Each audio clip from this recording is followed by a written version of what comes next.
안녕하세요. 여러분께 제 인생의 가장 아름답고도 가슴 아픈 이야기를 들려드리려 합니다. 70평생을 살아오면서 이렇게 격정적인 사랑을 다시 경험할 줄은 꿈에도 몰랐습니다. 이 이야기는 황혼에 찾아온 첫사랑과 그로 인해 겪었던 부모 자식 간의 깊은 갈등, 그리고 끝내 모든 것을 극복하고 행복한 노후를 향해 나아가는 저의 인생 이막에 대한 솔직한 고백입니다. 저는 김정희라는 이름으로 평범한 삶을 살아왔습니다. 남편 박성훈 씨와는 젊은 시절 중매로 만나 결혼했고 두 아이를 낳아 기르며 평범한 주부로 살았습니다. 남편은 과묵했지만 성실했고 저는 그럭저럭 만족하며 살고 있다고 생각했습니다. 하지만 제 마음속 깊은 곳에는 늘 이루지 못한 첫사랑에 대한 아련한 그리움이 자리 잡고 있었습니다. 바로 이준호 씨였습니다. 고등학교 시절 저희는 세상에서 가장 뜨거운 사랑을 나누었습니다. 손만 스쳐도 얼굴이 붉어지던 풋풋한 시절 우리는 서로에게 영원한 사랑을 맹세했습니다. 하지만 저희 부모님은 가난한 이준호 씨를 탐탁지 않아 하셨고 결국 저희는 눈물로 헤어져야 했습니다. 저는 이준호 씨를 잊기 위해 필사적으로 노력했고 박성훈 씨와 결혼하며 새로운 삶을 시작했습니다. 세월이 흐르면서 그의 얼굴도 목소리도 희미해져 갔지만 가끔 밤늦게 잠 못 이룰 때면 그의 잔상이 아련하게 떠오르곤 했습니다. 남편 박성훈 씨는 공장에서 묵묵히 일하며 가정을 책임졌습니다. 그는 늘 피곤에 절어 있었고 저에게 따뜻한 말 한마디 건네는 법이 없었습니다. 저희 부부의 대화는 늘 최소한에 머물렀습니다. 자녀 교육 문제나 집안일에 대한 이야기 외에는 딱히 할 말도 없었죠. 저는 점점 외로움에 익숙해져 갔습니다. 누군가에게 기대고 싶어도 기댈 곳이 없었고 마음속 깊은 이야기를 나눌 사람도 없었습니다. 갱년기가 찾아오면서부터는 이런 공허함이 더욱 커져만 갔습니다. 친구들과 여행을 가고 봉사활동을 해봐도 채워지지 않는 무언가가 있었습니다. 그런 제 삶에 이준호 씨가 다시 나타난 건 정말 운명처럼 느껴졌습니다. 동네 식당에서 우연히 그를 다시 만났습니다. 저는 잠시 눈을 비볐습니다. 설마 하는 마음으로 다시 봤지만 분명 그였습니다. 흰 머리카락과 깊어진 눈가의 주름, 그리고 여전히 따뜻하고 선량해 보이는 눈빛. 70평생을 살아오며 단 한 번도 잊은 적 없던 그 사람이 제 눈앞에 있었습니다. 그는 저를 보더니 환하게 웃으며 말했습니다. 정희야, 이게 얼마만이야. 그의 목소리는 제 기억 속 그대로였고 그의 미소는 제 마음을 울렸습니다. 저는 아무 말도 할 수 없었습니다. 그저 눈물만 하염없이 흘렀습니다. 그날 이후 우리는 그 식당에서 자주 마주쳤습니다. 그는 저에게 먼저 다가와 말을 걸어주었고 우리는 자연스럽게 지난 세월의 이야기를 나누었습니다. 그는 저에게 첫사랑에 대한 아련한 그리움을 털어놓았습니다. 헤어진 후에도 저를 잊지 못하고 오랫동안 방황했다는 그의 이야기에 저는 가슴이 미어졌습니다. 그는 저를 만나기 위해 얼마나 많은 곳을 헤매었는지, 얼마나 많은 밤을 저를 그리워하며 지새웠는지 이야기해 주었습니다. 그의 진심 어린 고백에 저는 숨겨왔던 제 마음을 조금씩 열기 시작했습니다. 이준호 씨는 제가 젊은 시절 꿈꿔왔던 남자였습니다. 그는 저에게 언제나 진심으로 다가왔고 제가 힘들 때면 늘 옆에서 힘이 되어 주었습니다. 남편에게서는 한 번도 느껴보지 못했던 따뜻한 위로와 깊은 이해심을 그는 아낌없이 보여주었습니다. 저는 다시 웃음을 되찾았고 제 삶은 다시금 생기를 되찾는 듯 했습니다. 식당에서 우리는 함께 식사를 하거나 차를 마시거나 산책을 했습니다. 그는 제가 좋아하는 것을 기억하고 있었고 늘 저에게 맞춰주려 노력했습니다. 그는 저의 어깨를 감싸 안아주거나 머리를 쓰다듬어 주며 저를 소중히 여긴다는 것을 표현했습니다. 그런 그의 행동 하나하나가 저에게는 너무나 특별했습니다. 어느 날 저녁 이준호 씨가 저에게 조심스럽게 물었습니다. 정희야, 혹시 나랑 같이 저녁 식사라도 할 수 있을까? 저는 잠시 망설였습니다. 남편 이외의 남자와 단둘이 식사하는 것이 마음 한편으로는 부담스러웠지만 그의 간절한 눈빛을 외면할 수 없었습니다. 그날 저녁 우리는 그 식당에서 마주 앉았습니다. 우리는 오랜만에 만난 연인처럼 손을 잡고 서로의 눈을 바라보며 이야기했습니다. 그는 제게 조용히 고백했습니다. 정희야, 나는 아직도 널 사랑해. 그의 말에 제 심장은 쿵 하고 떨어지는 것 같았습니다. 머릿속에서는 안 된다는 생각이 번개처럼 스쳐 지나갔지만 이미 그의 따뜻한 눈빛에 취해 있었던 저는 아무 말도 할 수 없었습니다. 저는 그에게 알 수 없는 이끌림을 느꼈습니다. 잊고 살았던 설렘이 다시금 제 마음을 흔들기 시작했습니다. 이준호 씨와의 만남은 제 삶에 활력을 불어넣었습니다. 저는 다시 웃음을 되찾았고 거울 속 제 모습이 전보다 훨씬 생기 있어 보였습니다. 저를 항상 외롭고 쓸쓸하게 만들었던 남편의 무관심은 이제 더 이상 큰 문제가 되지 않았습니다. 오히려 그 무관심이 이준호 씨와의 만남을 위한 알리바이처럼 느껴지기도 했습니다. 저의 행동이 남편에게 들킬까 봐 노심초사하기도 했지만 들키더라도 이제는 상관없다는 식의 대담한 생각마저 들었습니다. 이준호 씨는 제가 좋아하는 꽃을 말없이 건네거나 제가 좋아하는 음식점에 데려가는 등 저를 위한 작은 이벤트를 자주 만들어 주었습니다. 젊은 연인들처럼 손을 잡고 걷기도 했고 팔짱을 끼고 거리를 거닐기도 했습니다. 처음에는 어색하고 부끄러웠지만 그의 따뜻한 손길은 저에게 잊고 살았던 설렘을 다시 안겨주었습니다. 우리는 둘만의 비밀스러운 공간을 만들었습니다. 한적한 공원 벤치나 찻집 구석자리 혹은 아무도 없는 박물관의 한편에서 우리는 손을 잡고 서로의 눈을 바라보며 속삭이듯 이야기를 나누었습니다. 그는 저의 어깨를 감싸 안아주거나 머리를 쓰다듬어 주며 저를 소중히 여긴다는 것을 표현했습니다. 그런 그의 행동 하나하나가 저에게는 너무나 특별했습니다.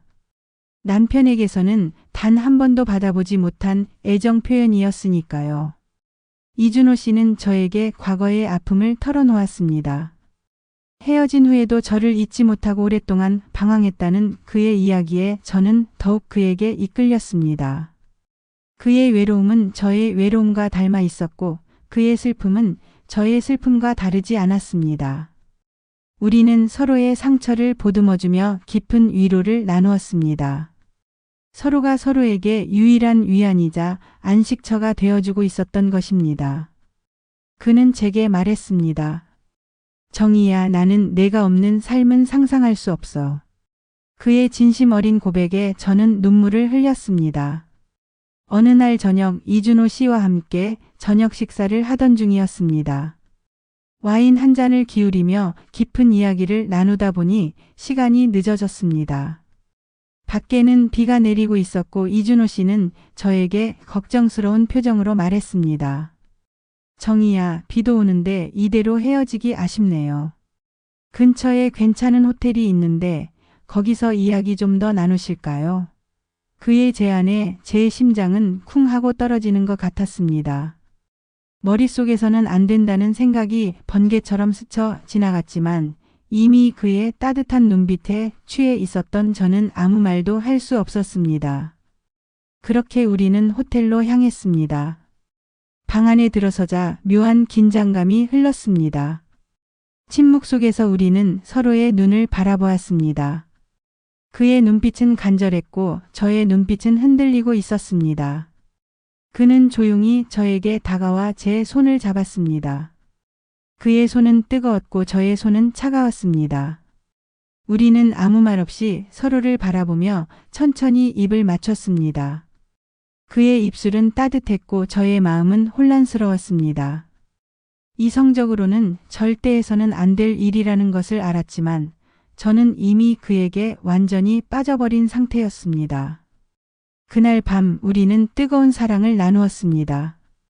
저는 그의 품에 안겨 그동안 억눌러왔던 모든 감정을 쏟아냈습니다. 그의 품은 따뜻했고 그의 손길은 부드러웠습니다. 저는 그에게 사랑한다는 말을 수없이 속삭였습니다. 태어나서 처음으로 느껴보는 강렬한 사랑이었습니다. 그의 몸과 마음은 저를 완벽하게 감싸 안아주었습니다. 그의 숨결이 제 귓가를 간지럽혔고 그의 체온은 제 온몸을 뜨겁게 달구었습니다. 저는 그 순간 모든 것을 잊고 오직 그와의 사랑에만 몰두했습니다. 이 세상에 오직 우리 둘만이 존재하는 것 같았습니다. 죄책감과 동시에 말로 형용할 수 없는 행복감이 밀려왔습니다. 그렇게 하룻밤이 지나고 아침이 밝았습니다. 우리는 서로를 끌어안고 한참을 말없이 있었습니다. 창밖으로는 햇살이 쏟아져 들어왔고 제 마음은 복잡했습니다. 어젯밤의 뜨거웠던 기억은 꿈처럼 아득하게 느껴지기도 했습니다. 그는 제 머리를 쓰다듬으며 조용히 말했습니다. 정희야, 어젯밤 제가 감히 해서는 안 될 짓을 했습니다. 저는 고개를 저었습니다. 아니에요, 준호 씨. 저도 좋았어요. 그의 눈빛은 슬픔으로 가득 차 있었고 저의 눈가에는 눈물이 맺혔습니다. 우리는 이 관계가 얼마나 위험한지 잘 알고 있었지만 서로를 놓을 수 없었습니다.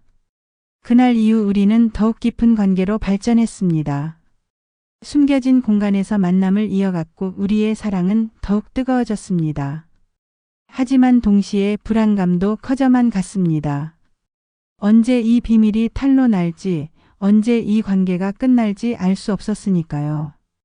이준호 씨와의 관계가 깊어질수록 남편 박성훈 씨와의 갈등은 더욱 심해졌습니다. 저는 집에서 남편과 마주하는 시간이 괴로웠습니다.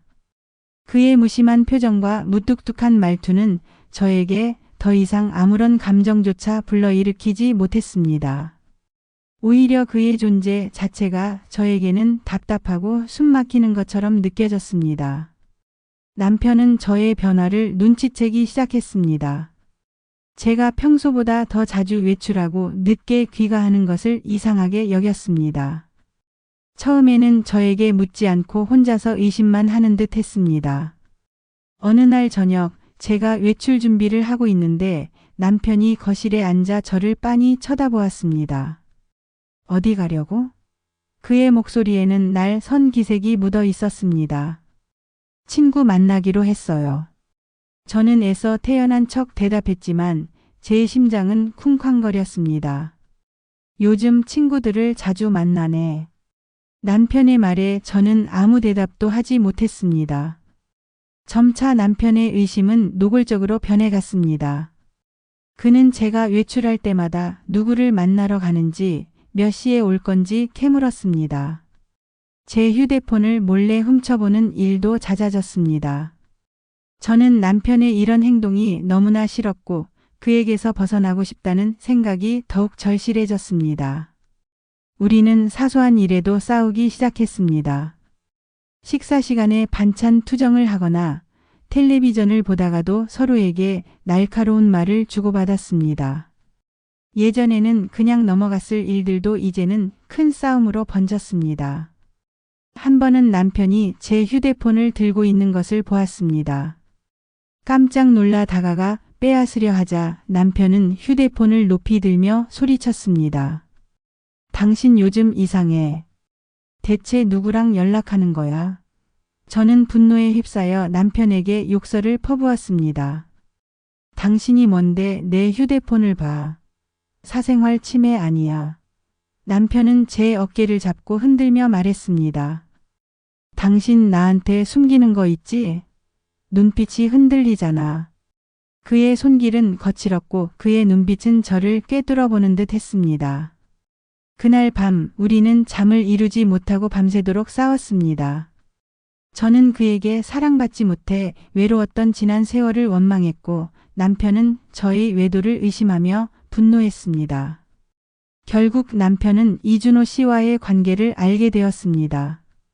어떻게 알게 되었는지 정확히는 모르겠지만 아마도 제가 이준호 씨와 주고받았던 문자 메시지나 통화 기록을 보고 알게 된 것 같았습니다. 그날은 정말 지옥 같았습니다. 제가 집에 돌아오자마자 남편은 기다렸다는 듯 제게 소리쳤습니다. 당신 대체 어떻게 나한테 이럴 수 있어? 그의 얼굴은 분노로 일그러져 있었고 손에는 제가 이준호 씨와 찍은 사진 몇 장이 들려 있었습니다. 아마 몰래 저를 미행해서 찍은 사진인 듯합니다. 저는 아무 말도 할 수 없었습니다. 제 모든 것이 들통났다는 생각에 온몸에 피가 식는 것 같았습니다. 남편은 저에게 사진을 던지며 말했습니다. 이 사람 누구야? 당신 이 남자랑 무슨 사이야? 저는 고개를 숙이고 말없이 눈물만 흘렸습니다. 남편은 제 멱살을 잡고 흔들며 소리쳤습니다. 감히 내 얼굴에 똥칠을 해. 내가 당신한테 뭘 부족하게 해줬다고 이래. 그의 눈은 핏발이 서 있었고 그의 목소리는 분노로 떨렸습니다. 저는 그의 분노가 무서웠지만 동시에 그를 향한 미움도 커져만 갔습니다. 평생 나에게 관심도 없다가 이제 와서 이러는 것이 역겹게 느껴지기도 했습니다. 남편은 제게 이혼을 요구했습니다. 더 이상 당신 같은 여자랑은 살 수 없어. 당장 이 집에서 나가. 저는 남편의 말에 충격을 받았습니다. 막상 이혼이라는 말을 들으니 막막하고 두려웠습니다. 하지만 한편으로는 자유로워질 수 있다는 생각에 알 수 없는 해방감을 느끼기도 했습니다. 우리의 싸움은 날마다 이어졌습니다. 아이들은 부모의 싸움에 힘들어했고 집안에는 늘 냉랭한 기운이 감돌았습니다. 저는 밤마다 이준호 씨에게 전화를 걸어 하소연했습니다. 그는 제 이야기를 듣고 함께 아파해 주었고 저에게 용기를 주었습니다. 힘들면 나에게 와요, 정희 씨. 내가 당신을 지켜줄게요. 그의 따뜻한 말은 저에게 큰 위로가 되었습니다. 아이들은 엄마와 아빠가 싸우는 모습을 보며 힘들어했습니다. 딸 박미영은 제게 울면서 말했습니다. 엄마 아빠랑 왜 자꾸 싸워? 제발 싸우지 마. 딸의 말에 저는 가슴이 찢어지는 것 같았습니다. 하지만 저는 이미 너무 멀리 와버린 상태였습니다. 아들 박영우는 저에게 차가운 시선으로 말했습니다. 엄마 아빠 힘들어하는 거 안 보여? 엄마는 대체 뭐가 중요한 거야? 자식들의 원망 섞인 말에 저는 고개를 들 수 없었습니다. 하지만 저는 멈출 수 없었습니다. 저는 이준호 씨와의 사랑을 포기할 수 없었고 더 이상 남편과 함께 사는 것이 불가능하다고 생각했습니다. 결국 저는 남편 박성훈 씨와 황혼 이혼을 선택했습니다. 처음에는 남편이 완강하게 반대했지만 저의 단호한 태도와 계속되는 갈등에 결국 지쳐버렸습니다. 그는 제게 말했습니다. 당신 마음대로 해. 더 이상 당신이랑 신랑이 할 힘도 없어. 그의 말에 저는 왠지 모를 슬픔을 느꼈습니다. 함께 살아온 세월이 주마등처럼 스쳐 지나갔습니다. 한때는 서로 사랑했고 아이들을 함께 키워온 부부였는데 이제는 서로에게 칼날을 겨누는 적이 되어버린 현실이 너무나도 비참했습니다. 이혼 절차는 생각보다 복잡하고 힘들었습니다. 재산 분할 문제, 위자료 문제 등으로 우리는 변호사를 통해 지루한 싸움을 이어갔습니다. 아이들은 엄마와 아빠의 이혼 소식에 큰 충격을 받았습니다. 딸 박미영은 저에게 눈물을 흘리며 말했습니다. 엄마 아빠랑 헤어지면 우리는 어떻게 되는 거야? 아들 박영우는 저를 원망스러운 눈빛으로 바라보며 말했습니다.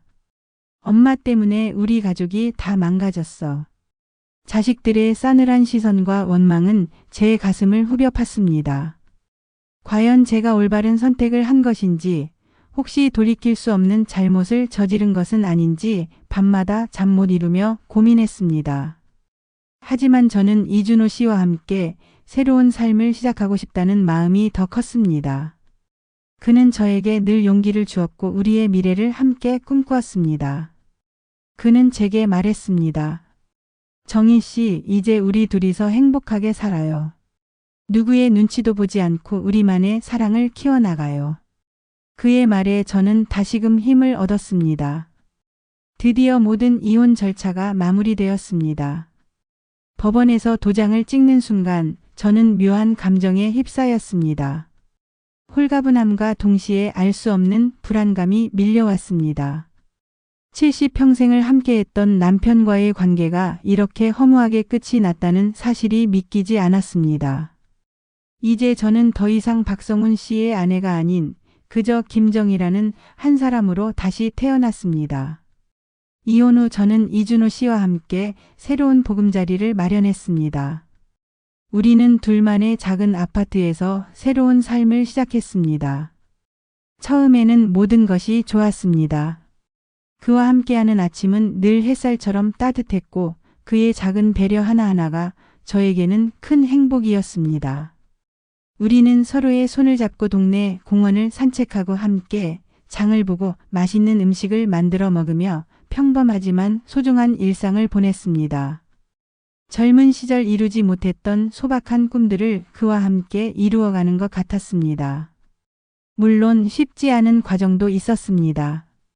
사회의 차가운 시선과 마주해야 했습니다. 저희의 관계는 주변 사람들에게 곱지 않은 시선으로 비쳤습니다. 동네 사람들은 저희를 손가락질하며 수군거렸습니다. 나이 들어 주책이다, 불륜이다 하며 저희를 비난하는 목소리가 들려왔습니다. 저희 자식들도 저희의 재혼을 반대했습니다. 이준호 씨의 자식들 또한 그의 재혼을 반대했고 우리는 양쪽 자식들로부터 외면당했습니다. 그들의 상처와 실망을 알기에 저희는 더욱 조심하고 진심으로 사죄하는 시간을 가졌습니다. 하지만 이준호 씨와 저는 서로를 의지하며 모든 어려움을 이겨냈습니다. 우리는 함께 자원봉사 활동을 시작했고 동네 식당에서 어르신들을 돕는 일에 매진했습니다. 저희의 진심이 통했는지 주변 사람들도 점차 저희를 이해하고 응원하기 시작했습니다. 그리고 놀랍게도 저희 자식들도 점차 저희의 행복을 인정해주기 시작했습니다. 딸 박미영은 어느 날 저에게 찾아와 말했습니다. 엄마, 아빠는 아빠의 길을 갈 거고 엄마는 엄마의 길을 가는 게 맞다고 생각해요. 엄마가 행복하면 됐어요. 아들 박영호 또한 처음에는 냉담했지만 점차 마음을 열고 이준호 씨를 어색하게나마 받아들이려 노력했습니다. 비록 완전한 화해는 아니었지만 이 정도 변화만으로도 저는 너무나 감사했습니다. 저는 이준호 씨와 함께 행복한 노후를 만들어 나가고 있습니다. 저희는 서로에게 가장 좋은 친구이자 연인이며 가족입니다. 늦은 나이에 찾아온 이 사랑이 제 인생의 마지막 장을 아름답게 장식해주고 있습니다. 모든 것을 잃을 각오를 하고 시작한 사랑이었지만 결국 저는 진정한 행복을 찾았습니다. 이 이야기는 저의 삶의 한 단면입니다. 잊혀진 줄 알았던 첫사랑이 황혼에 다시 피어나 부모 자식 간의 갈등을 겪었지만 결국 행복한 노후를 향해 나아가는 한 여자의 이야기입니다. 여러분의 황혼에는 어떤 사랑이 기다리고 있나요?